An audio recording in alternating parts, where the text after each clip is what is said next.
experienced on Saturday. If you're not familiar with the incident that happened on Saturday, please refer to the other live video on my feed. It's a beautiful thing to be a black trans woman, to have what happened on Saturday happen, and then to receive all the love that I received. I'm immensely grateful to all of you. Thank you. I don't even really know what to say. I'm not in the best headspace. I have a good bit of work to do today, so I want to get off this live and focus on work. And, before I went live, I was like, it's so important for me. It's weird to sort of have this happen and then talk about it publicly. In a lot of ways, I'm a really private person. I have a lot of shame about, I have some shame about what happened on Saturday, which is really interesting. As I unpack this, it's just this whole history. I think the shame piece is about my whole history of sort of being targeted in violence when I was a kid. I've shared this before, but when I was a kid and I was bullied in school and I was beaten up, I didn't tell my mother because my mother always sort of asked me why I didn't fight back and, why are the kids bullying me, right? And it was something that happened every day. And so I just wouldn't tell my mother because she would shame me for it. Worked this out with my mom, we're cool now, but it's a long history of sort of me being shamed when I was bullied. I remember there was this one time when I was a kid, some parents saw when I had gotten off the bus to go home, there were a group of kids attacked me, and one of the parents of the kids saw and called the school, and then the school called my mom, and then my mom yelled at me because I didn't tell her. So there's like a lot of shame that I have around being physically attacked, which is really deep to me, that came up because of, what happened on Saturday. And then too, I thought about all the years in New York when things like this would happen, when I would be sort of misgendered on the street, or when I was kicked on the street that one time, how I rarely told people, and I definitely wouldn't tell any of the men that I was dating. And that was really interesting because, I was thinking about that yesterday, that I never sort of talked about all the sort of pervasive street harassment I experienced with any of the men that I was dating, because I didn't, I felt like that would make me somehow unworthy. And I think underneath all of it is this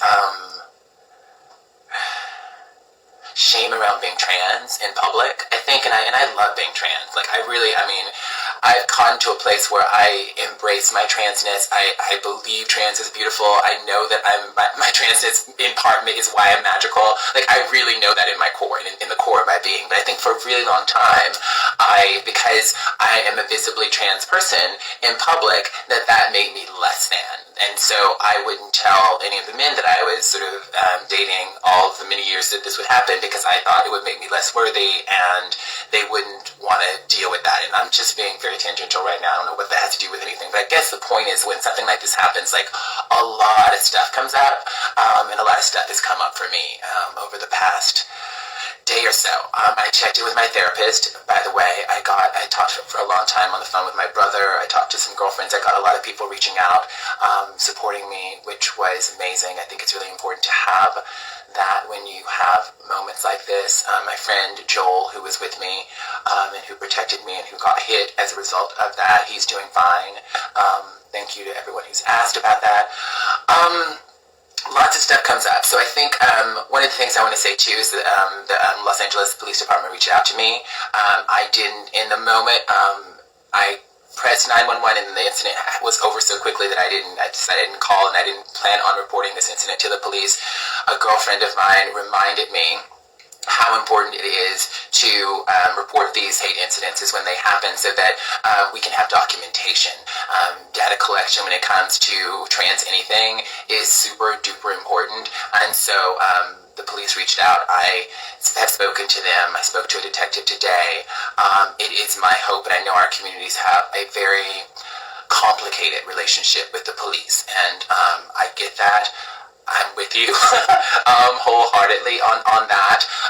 It is my hope that when something like this happens to a trans person who is not famous, that they'll be treated just as kindly and as generously as I've been treated by the Los Angeles Police Department. So that is my hope. Trans lives matter. Black lives matter.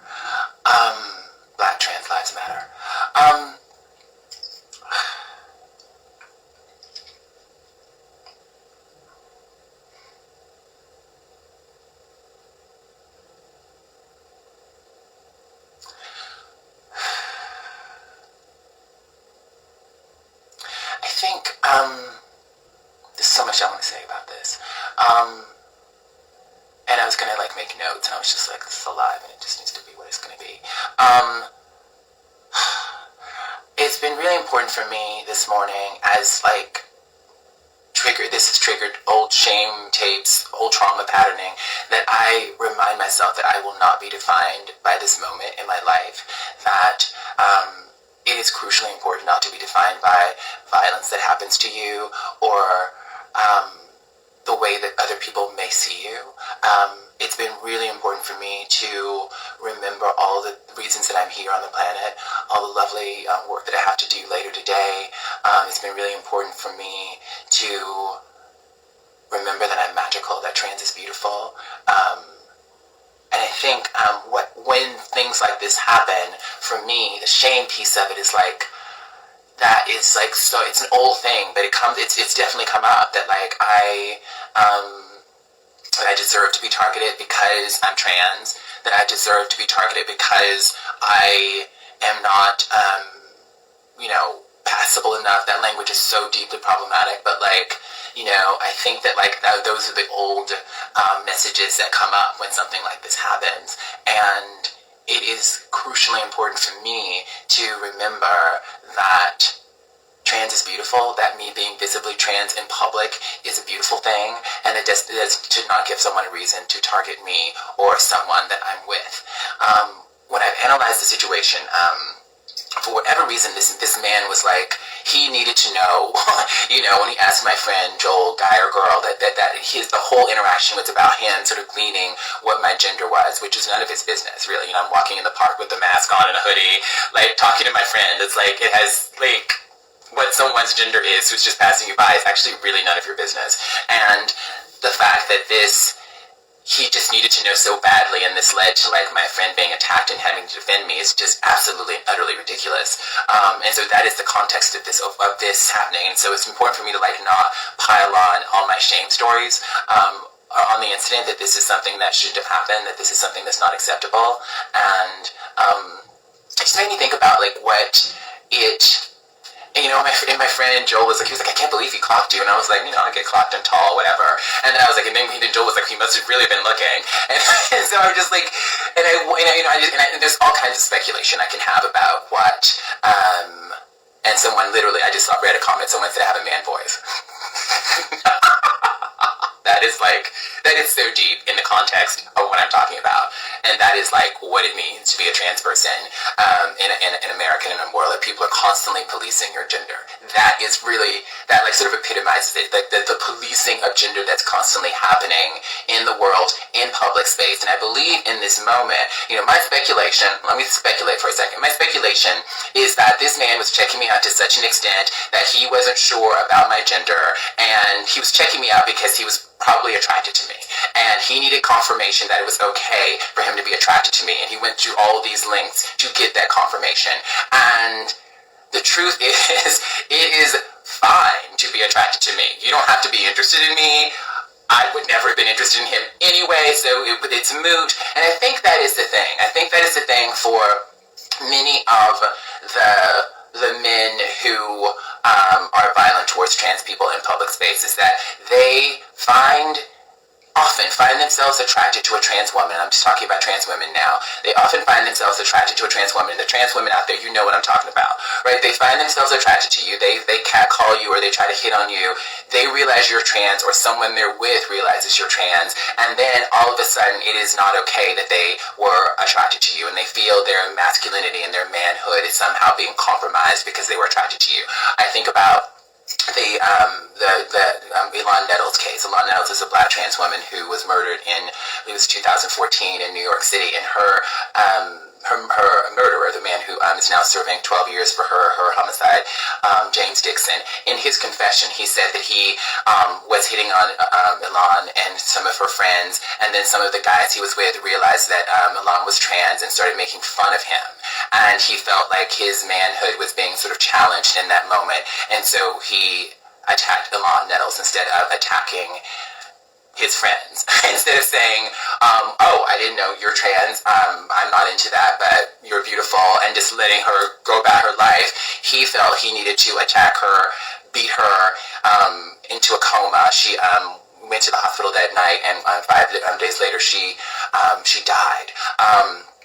And James Dixon in his confession also said that a few days earlier something similar had happened. So a few days before he murdered Alon Nettles, he was in public space, hit on a woman, didn't know she was trans, and his boys clowned him. His boys made fun of him, and so a few days later, he meets Alon Nettles, it happens again, and then he kills her.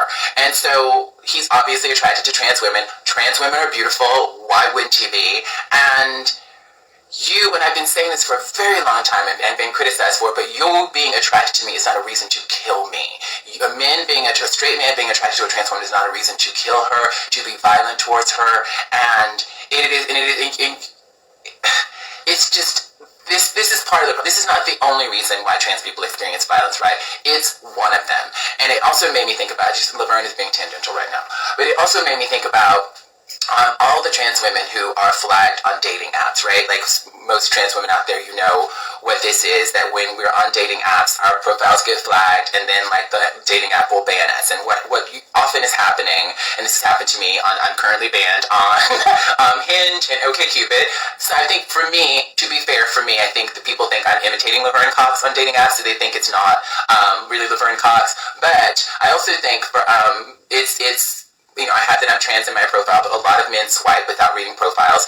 They see that, they realize that you match with a trans woman, they realize we're trans, and then instead of just unmatching or saying I'm not interested, they flag the trans person's profile, and then after the trans person's profile gets flagged so many times, they just get banned automatically. That happens so much. And my analysis of that is, it's like, what's the big deal? Like, sometimes you swipe and you're not attracted to someone for whatever reason. You don't need to ban them from an app. But what my analysis is that there's some men out there who want to swipe and want to just have their attraction, and they don't even want to have a trans person come across their existence in any way. They don't want a beautiful trans woman to be on their dating app. They don't want a beautiful trans woman to be on the street, because they might find themselves attracted to that trans woman, and then all of a sudden they're questioning their masculinity. And so it's way easier for them if we just don't exist. If we don't exist on the apps, if we don't exist in public, if we don't exist anywhere, it's way easier, because then they're not attracted to us, and they don't have to grapple with their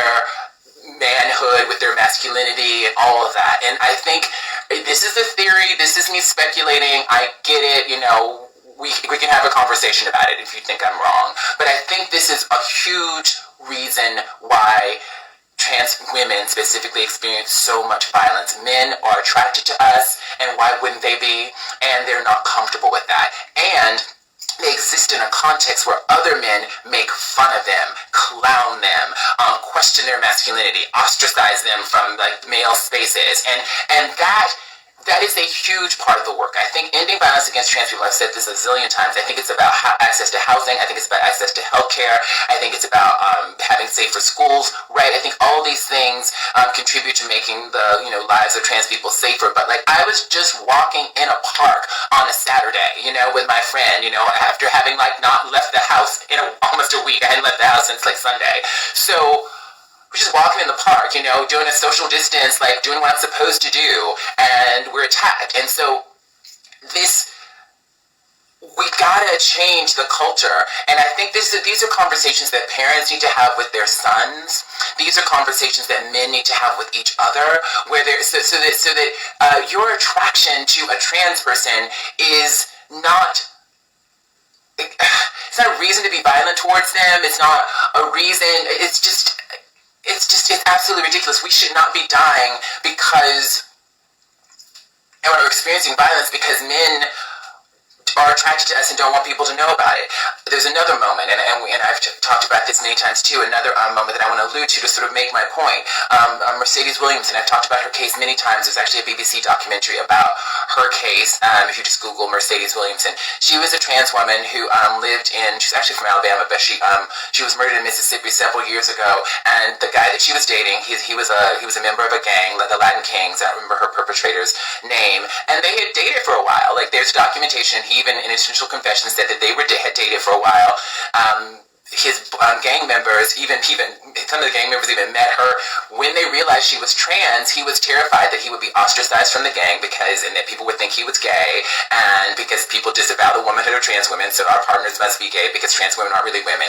So trans women are women, so if you're attracted to a trans woman, you're attracted to a woman. But my point is that he murdered her so that his buddies wouldn't find out that they had dated. And again, this is like,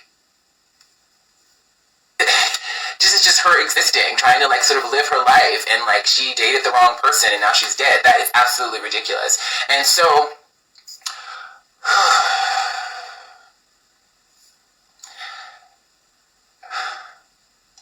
men, and I love men. I love men. This is not a man bashing thing. And there's so many men who've done so much amazing work to challenge patriarchy, to challenge the cultures of toxic masculinity, but we need to be doing so much more work so that it's acceptable, so that it's not only acceptable, it's beautiful to be attracted to a trans person. And I'm not saying that you need to date. This should be really, really, really, really clear. I'm not saying straight identified men need to date trans women if they're not attracted to trans women. If you're not attracted to trans women, there are plenty of men who are. So I'm not saying that. Don't get it twisted. Please don't get it twisted. I am saying if you find yourself attracted to a trans woman and you're not interested in dating a trans woman, your masculinity need not be called into question. Your friends need not call your masculinity into question, or your straightness, or any of that. And then we need to let go of. Men need to let go of. I mean, if you're being called gay, if you're not gay, it's like gay is fabulous. What's wrong? It's like you can just. I'm not gay. It's not that serious. It's really not that serious that you need to be like killing trans people over. But I think that in the empathetic position for me with these men, with these potential perpetrators, is that what happens to them, right? When I think about the James Dixon case with Alon Nettles, is that his fight, flight, or freeze response was activated in that moment. He felt this threat, being ostracized from his peer group, being having his masculinity questioned, that his fight, flight, or freeze response sort of kicked in that moment. And so this is the work that we all must do so that, like, yeah.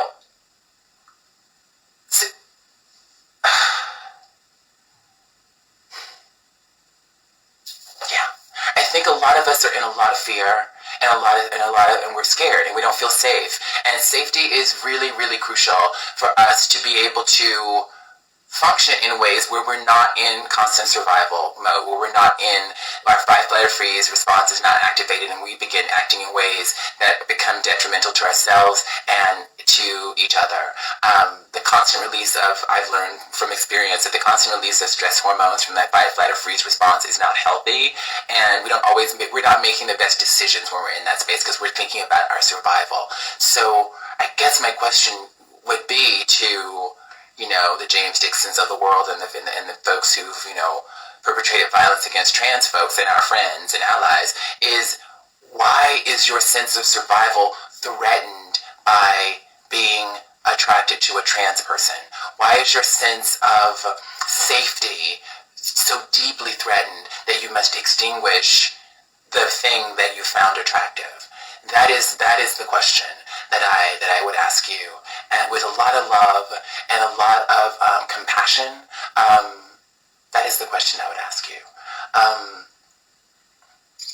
2020 is the deadliest year for trans people on record, right? During a global pandemic when most of us are inside, somehow more trans people have been murdered this year than any other year.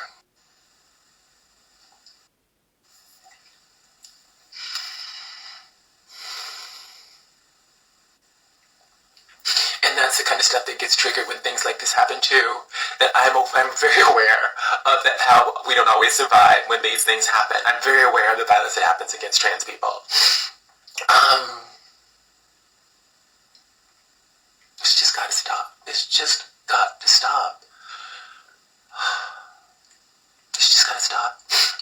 And can I say, like, I wanted to say to my non-binary siblings too, and I want to say to all my trans siblings, non-binary trans siblings, that, like, I know for my non-binary siblings, it's even more precarious being in public, right? I had a phase in my life when I was very kind of gender non-conforming before I started my medical transition. I was very visibly trans, and the harassment that I experienced, it didn't stop after I medically transitioned, but it was brutal. It was so brutal, and so much of that was less about the people harassing me on the streets being attracted to me, and it was more about seeing my presence in public as a joke, as some sort of spectacle.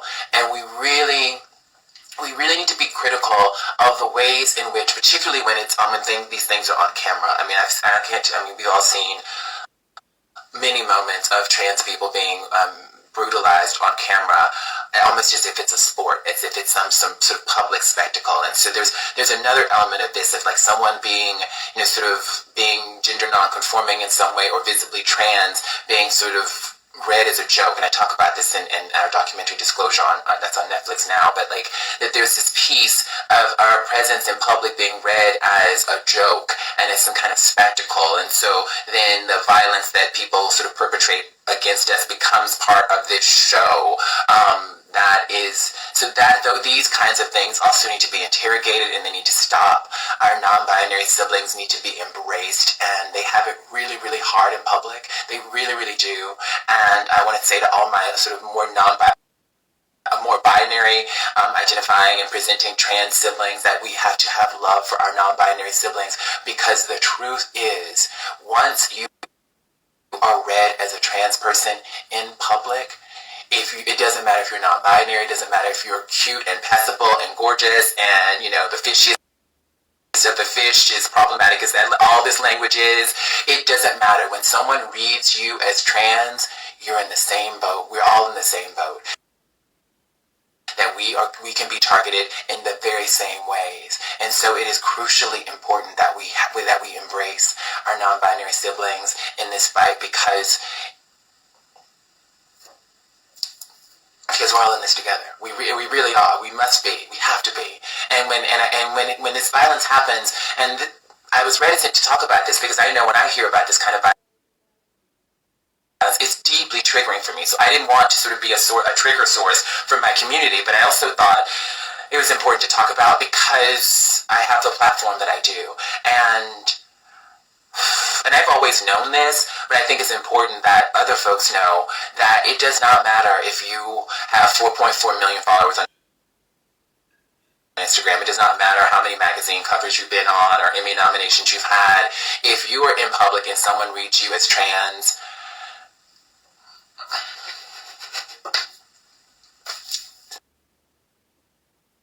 stuff can happen.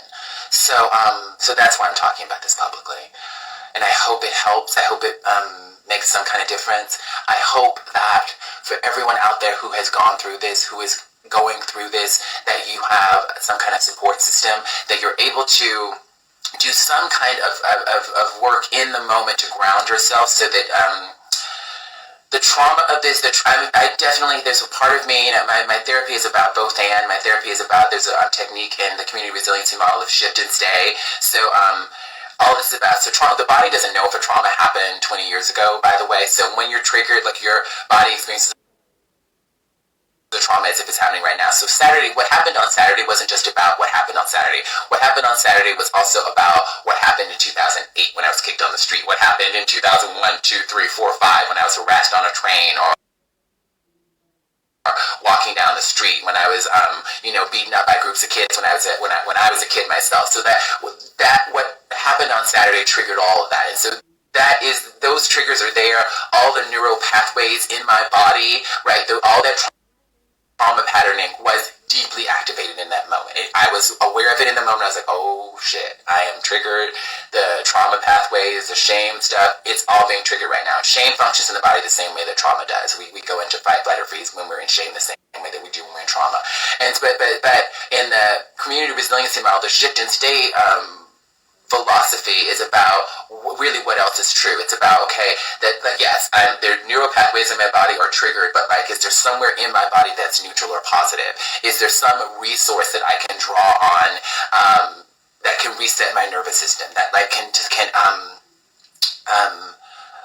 lessen or mitigate the triggers triggers and the traumas that are happening in a moment. And so that is what I am battling to kind of be in the both and the shift and stay and like focus on, trying to focus and use resources. I mean, on Saturday it was about just feeling my, butt on that couch, or feeling my butt on the chair when I was sitting, and feeling my feet on the floor and looking out my window and looking at the view, and just to try to ground myself in the present. That like it's really, really important to get in the present moment when traumatic moments like this happen, because if you've experienced trauma before, it's really easy to go into a past trauma and then just like completely lose it, basically. So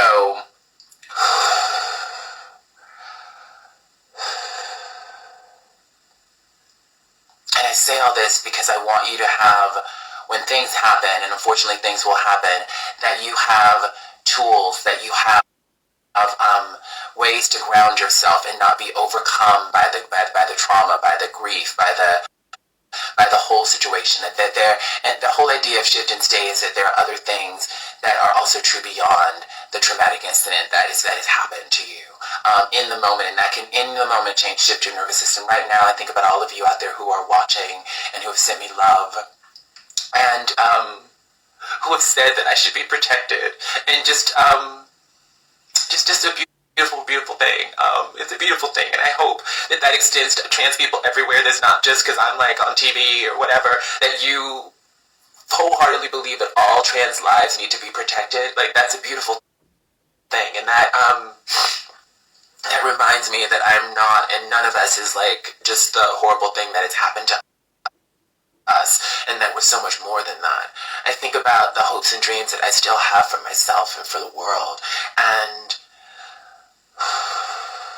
when I think about them, I try to breathe them in and sense them in my body, so that like those hopes and dreams can shift my nervous system and remind me that, again, there are other things beyond the trauma. There are other things beyond the trauma. And in this year where we are collectively traumatized by a global pandemic, we're in a new lockdown here in Los Angeles. We're not, most of us aren't seeing people. This is deeply, deeply traumatizing. We are collectively traumatized by this.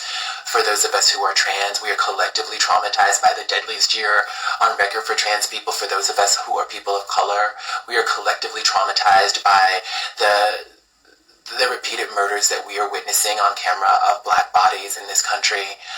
For those of us who are just human and looking around, we're deeply traumatized by all these things. And so trauma resilience work is, I think, one of the most important things we can be doing for ourselves right now. It is like, it's been messy for me and it's been imperfect, and I've had good days and I've had bad days. When people ask me how I've been this year, I'm like, it's been up and down, and that is the absolute truth. And I'm sort of like, okay, 2020 has already been really hard, and then this happens. But I really believe that everything happens for a reason.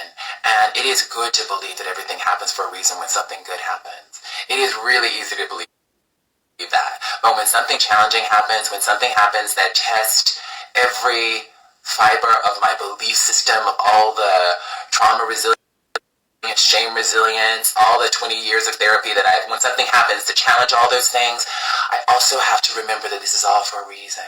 So for some reason, all of this has happened. And there are lessons that we must learn from all of it. There are lessons. And I am, in this moment, praying for the lesson, praying to be humbled, to serve in any way I can, as I'm trying to also take care of myself. That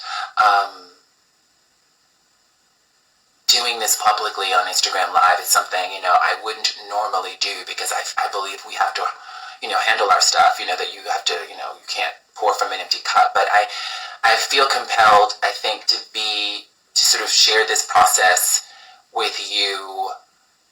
I think because we're all going through something similar. I think too, because of the pervasive violence against trans people, that it's important to share. And that, again, it doesn't matter how famous you are or how many followers you have. This can happen to anyone. So I'm blessed. I am so blessed that I'm okay physically, that my friend is okay physically. I'm so grateful for that. And that is That is a both and as well. That is a both and that's what my therapist texted to me when I reached out to her on Saturday. That like, remember that you are safe, that we are both safe, and I think that is the thing. When we are triggered, and we will be, if we are, if we're outside, we got to get to safety. But once we get to safety, like really take that in. Because our bodies and our nervous systems need that safety to restabilize, to get back into our resilient zone, to get out of the fight, flight, or freeze. Because when we're in the fight, flight, or freeze, we're in limbic brain, where our prefrontal cortex goes offline, and all we can think about is survival. And that is useful, but it is not a way to live. And so we want to get ourselves back to our resilient zone. We want to get ourselves back to sort of a stasis where our prefrontal cortex can come online and we can be in a grounded, resilient space. And so I hope something I've said has been helpful, has resonated with you in some way. I hope that you are finding safety in your lives, within yourselves. I think the safety has to sort of, sometimes we don't always feel safe in our own homes, even when we're home alone. So the safety I'm aware of right now that I have to feel inside myself, even though I'm here by myself, that I have to feel the safety inside, right? And that when I can begin to feel that safety inside, then my nervous system can settle and I can get back to my resilient zone and back to the work that I have to do here on this planet. So, yeah. Thank you so much again for all the love and